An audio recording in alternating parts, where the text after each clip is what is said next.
Metro rail சேவை பாதிக்கப்பட்டிருக்கிறது. தொழில்நுட்ப கோளாறு காரணமாக சென்னையில் மெட்ரோ ரயில் சேவையானது பாதிக்கப்பட்டிருக்கிறது.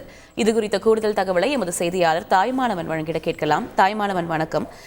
எந்தெந்த ஸ்டேஷன்ல இப்போ மெட்ரோ ரயில் இயக்கப்படாது இந்த தொழில்நுட்ப கோளாறு காரணமாக சரி செய்யறதுக்காக முயற்சிகள் ஏதேனும் எடுக்கப்பட்டிருக்கிறதா? கூடுதல் தகவல் என்ன தாய்மானவன்? சென்னையில மெட்ரோ ரயில் திட்டம் என்பது தற்போது பிரதானமாக 2 வழித்தடங்கள்ல இயக்கப்பட்டு வருகிறது. குறிப்பாக சென்னை விமான நிலையம் முதல் கோயம்பேடு வழியாக சென்னை சென்ட்ரல் வரை செல்லக்கூடிய ஒரு வழித்தடமும், மற்றொரு வழித்தடமாக சென்னை விமான நிலையம் முதல் அண்ணா சாலை வழியாக விம்கோ நகர் வரை செல்லக்கூடிய வழித்தடம் என 2 வழித்தடங்கள்ல இயக்கப்பட்டு வருகிறது. இவை தவிர பரங்கிமலையில் இருந்து கோயம்பேடு வழியாக சென்னை சென்ட்ரலுக்கு ரயில்கள் ஆனது இயக்கப்பட்டு வருகிறது. அந்த வகையில தற்போது தொழில்நுட்ப கோளாறு காரணமாக மெட்ரோ ரயில் சேவையில பாதிப்பு ஏற்பட்டிருப்பதாக கண்டறியப்பட்டிருக்கிறது.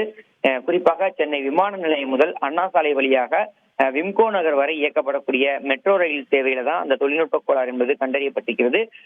சென்னை தேனாம்பேட்டை AGDMS முதல் சென்னை சென்ட்ரல் வரையிலான பகுதியில் ஏற்பட்டிருக்கக்கூடிய தொழில்நுட்ப கோளாறால் மெட்ரோ ரயில் சேவையில பாதிப்பு என்பது கண்டறியப்பட்டிருக்கிறது.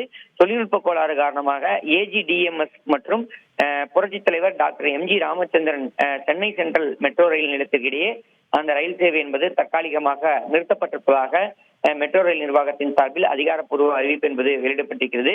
தற்போது குறிப்பிட்ட இந்த வழித்தடத்துல ஒற்றை பாதையில மட்டும் ரயில்கள் என்பது இயக்கப்பட்டு வருவதாக அறிவிப்பானது வெளியிடப்பட்டிருக்கிறது.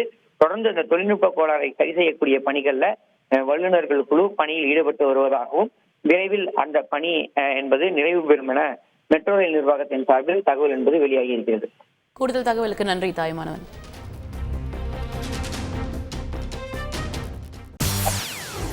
செய்திகளை உடனுக்குடன் தெரிந்து கொள்ள உடனே சப்ஸ்கிரைப் பண்ணுங்க.